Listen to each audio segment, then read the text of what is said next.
Damn it. Got another shouting match with my boss over the minimum wage. I said it should be much higher, and he said it should be much, much lower. I don't know where the consensus lies. I don't know who's right in this situation. So I've scoured the internet. I found this helpful YouTube video that can, maybe explain things to me, and maybe help me explain things to my boss about how much I should get paid. Here we go. The right minimum wage, Ooh. $0.00. Huh? What? Did we fight a war over this? Isn't this slavery? Something's wrong here. I don't know. Surely they have some reason for this. That was the headline of an editorial in one of America's most prestigious newspapers. Can you guess which one? The Wall Street Journal, perhaps. Oh, Right I city, trust them. wrong paper. Oh, This darn it. editorial appeared in the New York Times in 1987. Okay. Little bit of information. One, he's going to tie this to the New York Times being a liberal newspaper. Sure. Second off, he's going to not mention the fact that the article that he's referencing from 87 or whatever the fuck it is an opinion article, basically meaning that there's like no, beyond spell checking and things, there's not really a lot of editorial work done for the piece. It's just literally like worse than fluff. It's just garbage. It's an opinion piece. Like nobody gives a fuck about what journalists' opinions are because journalists are fucking stupid, especially one that's like not an economist. Anyway, I've read the actual article, and in it, the article is not a liberally biased article. It is a article that is against liberals at the time, basically decrying the fact that we have a minimum wage, and brings up the fact that the minimum wage hasn't been... This is going to sound so quaint. In the article, he complains that the minimum wage hasn't been increased for 3 years. Now, mind you, we haven't had a minimum wage increase in America for over 11 years, I think now it is. Yeah, times sure do get better, don't they? Anyway, in the article, he blames liberals for, wanting to help poor people by enforcing a minimum wage, but then at the same time says, as conservatives do today, that a minimum wage prices poor people out of the job market, which is true only if you believe in slavery. Like, if you really believe in just pure wage slavery, that's true. But let's just get on with the video. I don't want to spend the whole time monologuing about how fucking stupid anti-minimum wage people are. It should be different across states and governments. State governments and the federal government should increase. State government should also mess with it a little bit, and local governments should do more, but they don't. Like, it should be basically per cost of living, or government should do something about housing costs, but something needs to change. There's a virtual consensus among economists, the Times wrote, that the minimum wage is an idea whose time has passed. Now, so he's doing, to explain the logic going on here, is that one, he wants the New York Times to be pressed off as a liberally biased newspaper in 87. Fuck off. Means something completely different in that time than it does now. Second off, he wants to not mention the fact that this article is an opinion piece because he wants to have the article have a little bit of, meat in it. He wants to have some veracity here. If he brought up that was an opinion piece, then this article just seems like total bullshit. But if we can say New York Times says this statement that all the economists agree, well then sure, but do all economists agree? A virtual consensus in that time? Maybe so, maybe not, but it's an opinion piece. It's literally someone's opinion. It's not editorialized in a way that's checked or anything like that. Why would I care about if someone's opinion is that the consensus is that the minimum wage is an idea whose time has passed? I mean, but they're not going to tell you that information because they want to lie to you. They want to trick you into being a literal wage slave for corporations. So economists in the liberal paper were on the same page. Yep, see, he's doing exactly what I said he was going to do. He's tying the New York Times to being a liberal paper in an era where it meant something completely different. Well, not completely different, but mostly different. And then, because the thing is that a liberal paper, under the actual definition of liberalism, even at that time, would under some logic, probably promote a non-minimum wage because liberalism is basically free market capitalism, and then neoliberalism is like free market capitalism and freedom to interchange with society, basically applied to corporations, Citizens United and shit like that. Supposedly, Citizens United did some things good when it comes to like corporation donating because it gave them the opportunity to do it in the public eye, in the open. But at the end of the day, it's still corporate money in politics. It doesn't help anybody except the corporation. Oh, wrong button. Unintended. Why? Because they understood that a minimum wage does not guarantee jobs. It guarantees only that those who get jobs will be paid at least that minimum. Yeah, that's exactly what it And that is. leads to two bad outcomes: unemployment and higher prices. Okay. I have a secret for you. Minimum wage does not lead to unemployment. Like, and this has been tested all over the place. In the cities that have instituted a $15 an hour minimum wage, the more, expensive cities, I believe the latest data shows that it didn't increase unemployment. It did cut some people's hours down, but you think about it. If you have to work less hours to achieve the same amount of money, why wouldn't you do that? That's a godsend. I would love to work 3 days a week and make the equivalent of 4 days a week, So it's not that bad. And also unemployment is like really fucking low right now in America, and places are constantly hiring, but then they just can't get the people that they want because they're so incredibly picky because there's this skill issue, the skill shortage. But the problem is in order to get the skills, you have to be able to get into the jobs. But places are reluctant or unable to pay because of, I don't know, fucking greed or some shit. I really don't know. It's a little too high up there as far as understanding the whole economy goes. And also, like a minimum wage doesn't increase higher prices. That's just factually not true. I mean, a minimum wage doesn't increase the cost of imports. Like, if you import something into the country, the people that are handling the product do not go into increasing the price by that much at all. Let's play this example out for you. You have some guy who's fucking in Southeast Asia who's farming fucking rubber in fucking Vietnam or some shit. And the rubber gets brought over to America. A ton of labor has been done for the rubber in another country. And then when it gets to America, the last step, essentially, is a truck driver driving it around or some shit like that, The truck driver's not even being paid minimum wage, so it doesn't affect the cost of that.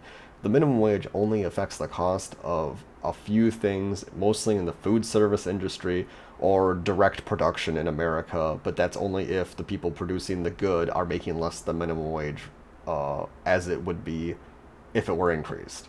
So to say that minimum wage going up makes things cost more money is on its surface true, but when you get into the details of it, it falls apart really fast. Like healthcare. Increasing the minimum wage for healthcare workers would not increase the cost of healthcare because it's a completely separate cost issue. It has nothing to do with the minimum wage of the workers. Now, if you did increase it to some insane amount, then yeah, obviously it would, because you have a cost of doing business when you're a company. When you work in a kitchen, generally it's assumed that your cost of labor is going to be about 40%. If you increased the minimum wage for workers, then you increased your labor costs, which thus eat into your profits. So you do need to increase prices that way when you work in a kitchen setting. But the increase for the buyer of the product should be less damaging than the good done to the person providing the service, If everybody's making more money, then we have more money to spend. If labor is only 40% of the cost of doing business, then every dollar invested in the minimum wage increases how much capital people have, more so than it eats away from it. Ideally. It plays out a little differently, but that's basically the whole shtick. Let's get on with this shitty video.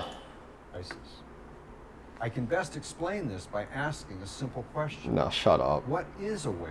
Oh no. A wage is the As price a slave. of labor. price of Now, labor. what Oh yeah, you're happens if the right. price of labor rises, not because workers have become Although, more wait a productive. minute. Isn't this, wait a minute. The wage is the price of labor. Is he using labor theory of value here? Because it feels a little bit. I don't know if you would say that a wage is the price of labor. Exactly. Because there are things that go into a wage more than just the labor. You know? I don't know. Something's weird about this. We gotta follow this through. Not because a business must pay higher wages to hold on to valuable employees, but only because the government requires it. Wait a minute. Okay, so he's telling it. He's not arguing these things. He's just telling us these things. So the price of labor goes up, not because workers are more productive, not because businesses pay higher wages to hold on to valuable employees, but government requires it. I feel like he's being. He can't be. I mean, this is objectively true. Is that workers have become more productive up until the 70s, which productivity still went up, but workers' pay completely decoupled from productivity, and you see the capital, the share of total GDP that workers own as opposed to the top 5% of capitalists own, changes 13% in essentially like what was it, like 15 years or 10 years. So essentially in 10 years there's been a wealth transfer of $1 trillion from laborers to people who already have money. I mean, fucking any basic economist will tell you this. Like, what the fuck? When the minimum wage rises, employers will adjust. They will use less labor. They'll fire current employees or cut back on their hours. They will also raise prices for their goods or services. These are undesirable consequences. But let's also consider. Okay, to counter this, just listen to what I said before. I mean, this is just scare. This is just to scare you. That are another bad effect.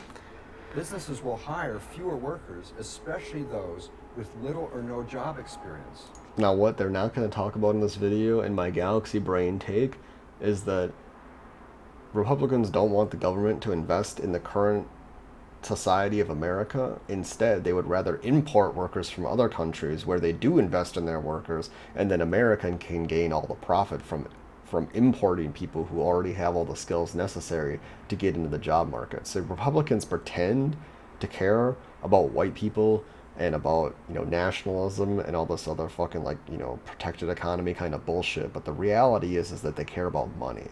I could be brought to being a Republican if they actually believed a few things that they can't claim to believe. Because personally, I want to live in a country that is protected in a way that I don't feel like my job is being sold out to fucking Jamal from fucking India or whatever. And I know that's not an Indian name, but like my ass. And I don't blame Jamal. I blame the asshole who's selling him my job, Like, this is not fair. Now, my job is irreplaceable by some guy from a third world shithole. But there's a lot of people who are living this experience every day. And people in IT, too, is that America has need for people to be put in jobs that pay decently, but instead we're like handing them off to these like fucking import people with all this visa bullshit so we can like pay them less benefits and corporations can make more money. It's like, no, those jobs should go to Americans. The Republicans and the Democrats too that are complicit should be fucking ashamed about it. Like, I don't give a fuck about who's working the job. I just care about it if it's somebody who's working the job that was invested in fairly. And the problem is that I don't think American citizens are invested in the same way other countries are invested in them, and I feel like the American businesses are taking advantage of that. It's some bullshit. You should be forced to invest in the society and the community that you do business in. That should be a given, because if you don't, you're just taking and you're not providing anything other than the products that you sell. But that's not enough. You need to have taxes. We're not ANCAPs. Nobody's an ANCAP. Suppose you're young and haven't worked many jobs before. Yep, that's me. Maybe you've never had a job and are That was trying me. to land your first one. The work you can offer an employer may be worth only, say, $7 an hour. You agree? Yes. He agrees? Yes. And you have your first job. But what if the minimum wage set by the government is higher than $7? What if it's $10 or more? Well, you won't get the job. Okay, I know this is going to be a long video, and I'm info dumping a lot of shit, but this is something that we refer to as concern trolling. is that a lot of the time there will be leftists or liberals who will be asking for some kind of change to society, and then the conservative or Republican response will be, we can't do that because of then this like tiny small bad outcome that will happen. And here's an example. We shouldn't make rape illegal because some women will then use fake rape allegations to ruin men's lives. Now, there's a lot of bullshit, idiocy in that statement itself that I'm not going to get into right now. But just think about that. We shouldn't make rape illegal, or we shouldn't make rape illegal towards wives, which is a thing that was historically true, is that you can't, this is a Supreme Court case, is that you can't rape your property, and women were property at the time, so men could not be, you know, charged with rape if they rape their wives. Amazing, right? This is a thing that historically happened. So, like, a lot of the time the conservative or Republican response is to deny making progress in society because of some perceived negative outcome that would happen in like a very niche setting that basically they believe in because of the availability bias. They see it in the news, they think it's happening more frequently than it really is, and then therefore they don't want it to happen at all. Which, I mean, I don't want anybody to have rape allegations happen against them that aren't true, but it's a price that you pay living in a free society, though, especially with the way the internet is. But yeah, let's get on with this. Basically, here he's saying that if we increase the minimum wage, then new workers aren't going to be able to get the skills that they need to get into the job market and things like that, which is partly true. But on the flip side of that is that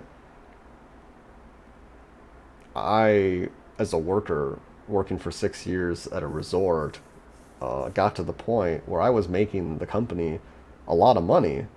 It was just me and my other coworker. We were making the company, $20,000, $30,000 a month, and we were only getting paid like $10 some an hour. We were getting paid like 10% of the value of what we were providing for the company.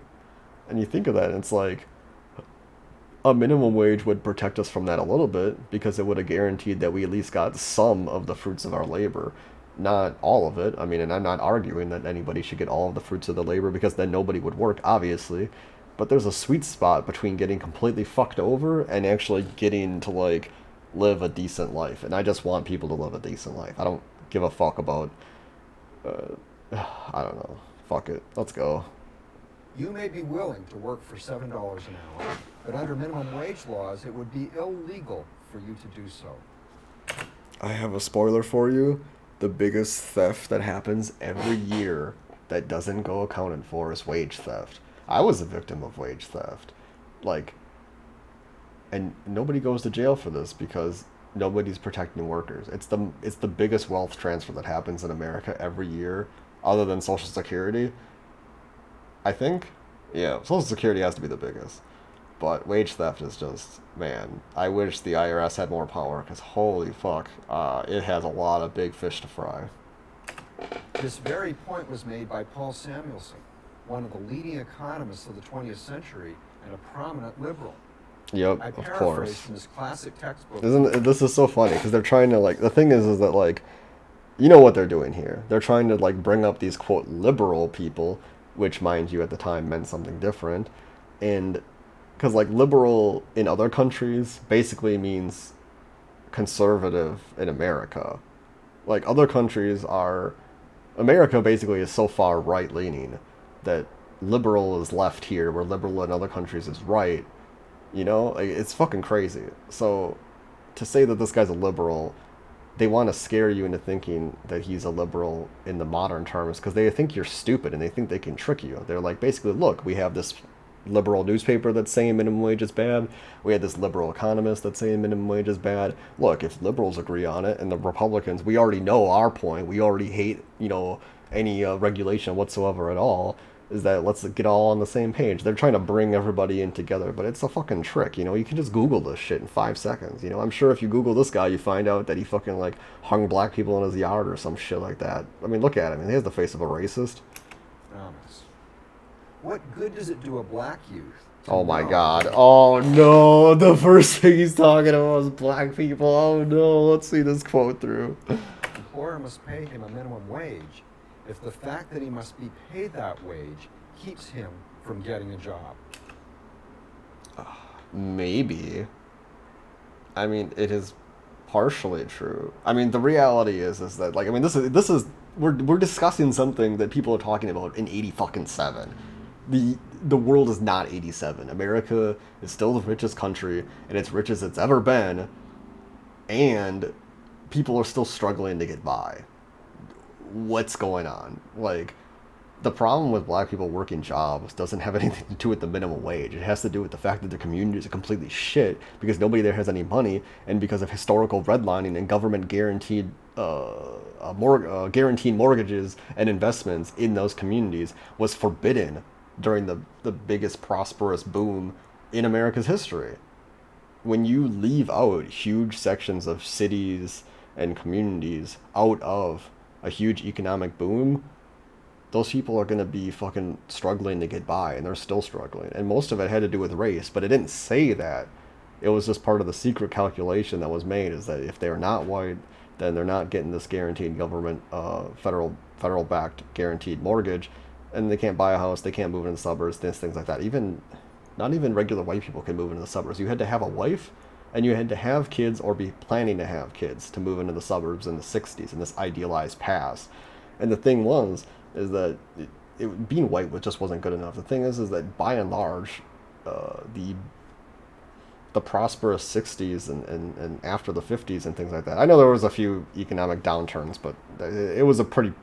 I mean, America had like what 55% of the GDP of the world. Like, it's prosperous. It's just that it wasn't prosperous for everybody, and that's what I'm trying to get at, is that it was a lie, as a sham. People, the thing that conservatives constantly call back to as being the good old days didn't exist. It didn't even exist for most white people. Most white people didn't live in suburbs. It was just the wealthy middle class. It was this very small middle class that was very culturally reinforcing. Essentially, if you want to get to the biggest brain, I took a few classes on this, so I know a little bit.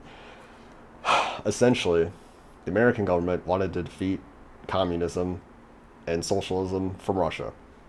So what they did was, essentially, is they propped up a middle class of white people and used them as the ideal by which everyone else should behave. And if you look at the surveys of people's ideals and things like that at the time, is that they essentially bought into the idea that they should wait to have sex until marriage, they shouldn't be homosexuals, they shouldn't the women should be happy being housewives, the men should be happy working their other jobs. And then a bit of that changed when women got jobs, but even then, there was a huge sex discrimination, because how could a job go to a woman when if it goes to a man, it's supporting a family, you know?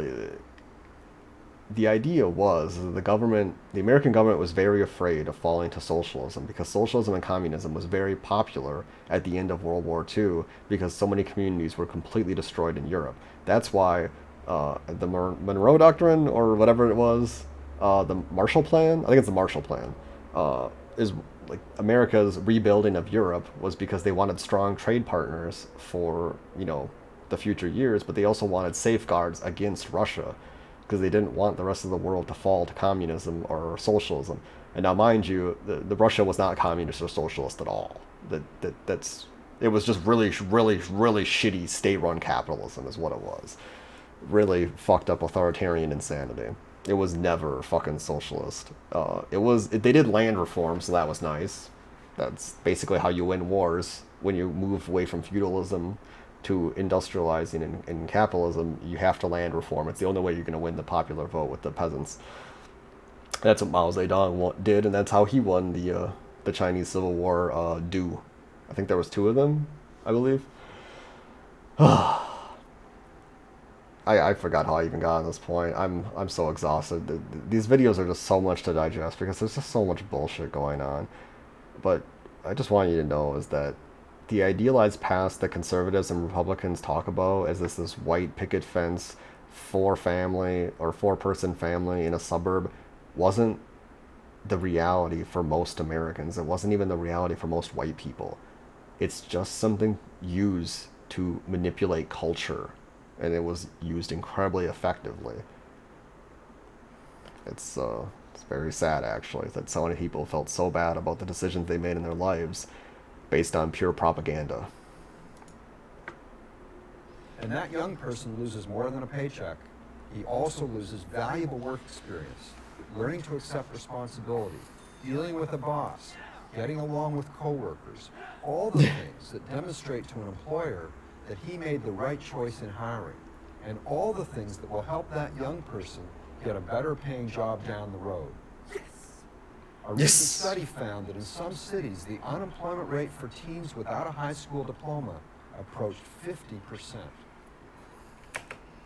Okay. So what is this? What is he gonna? Please, what's your Pricing conclusion? these teens out of the labor market. Oh no, dude. The reason teens without diplomas don't have jobs has nothing to do with the minimum wage. I see people like this all the time. I deal with people that came from this exact situation all the time. It's not the minimum wage that keeps them from jobs, dude. It's the fucking communities. It's the lack of parenting. It's the lack of fucking getting an education. They don't have any discipline. They lack impulse control. I mean, I'm a psych major.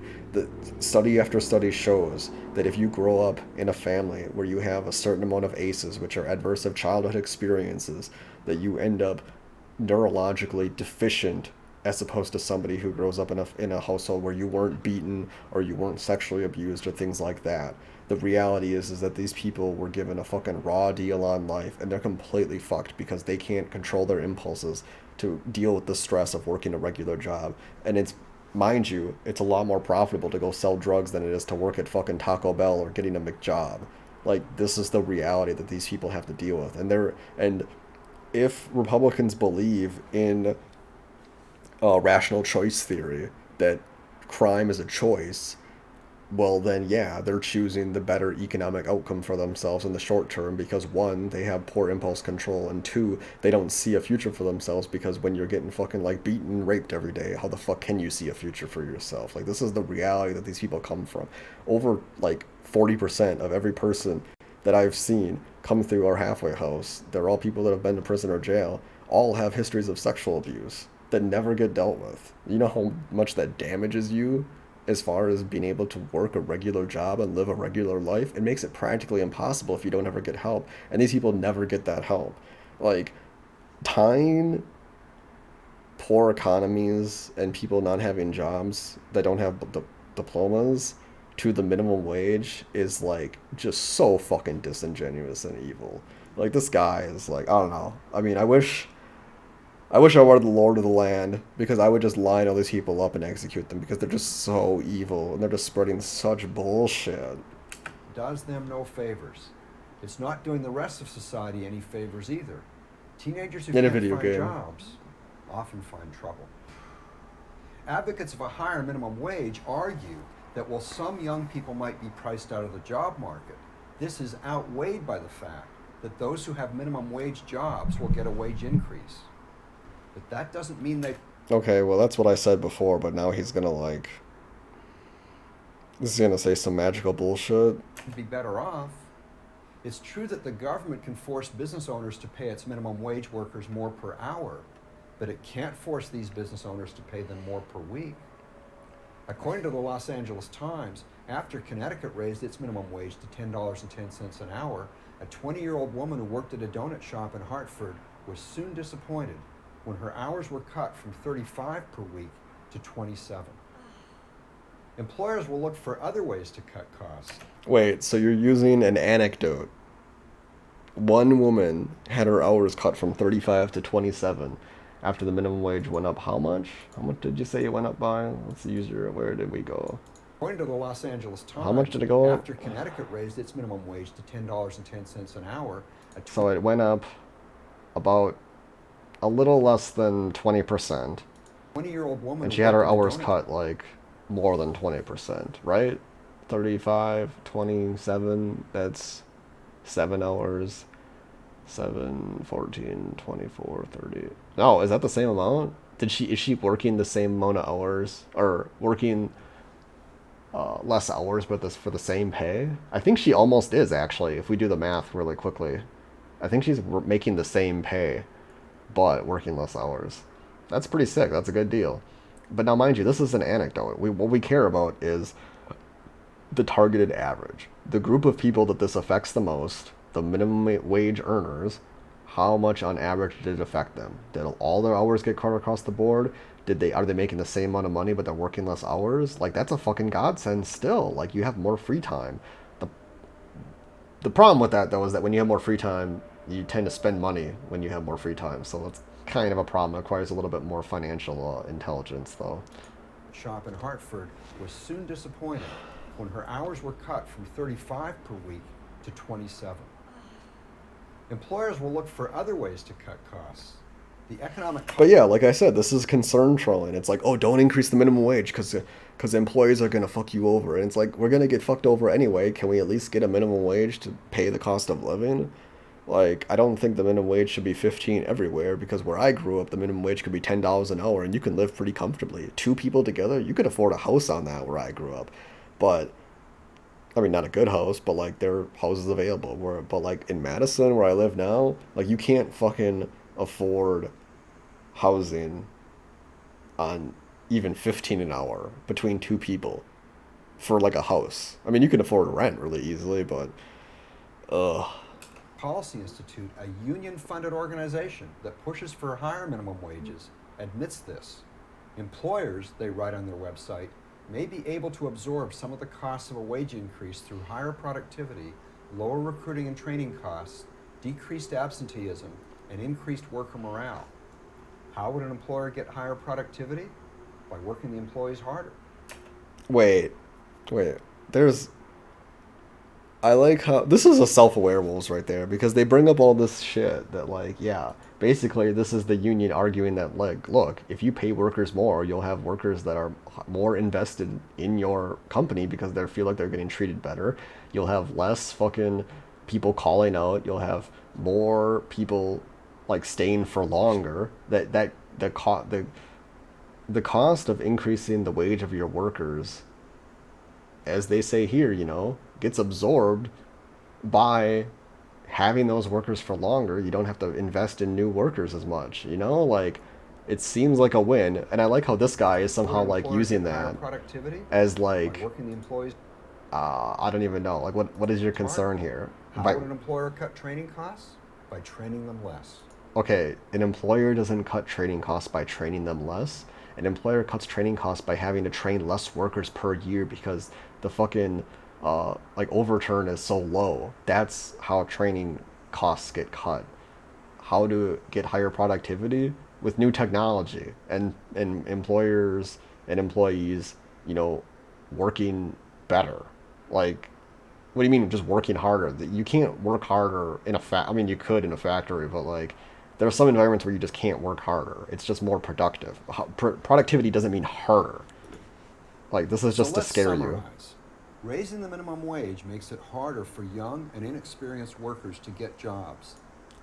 Partly true, but not the way you think it is. To get on that crucial first rung of the employment ladder. And many of those who do benefit from a wage increase will likely find those benefits undone. They will work fewer hours, will work harder per hour, and you don't need to work harder per hour. That's never gonna be fucking true. That is so fucking dumb. And work for fewer hours for the same pay? Hell fucking yes. Will get less training. And oh god, the New so York Times stupid. Had it right back in 1987. I'm David Henderson, the editor of the Concise Encyclopedia. And you're just an editor from something. Prager University. Like, do you even have any kind of like degree? Like, which one is the 2014? Oh man.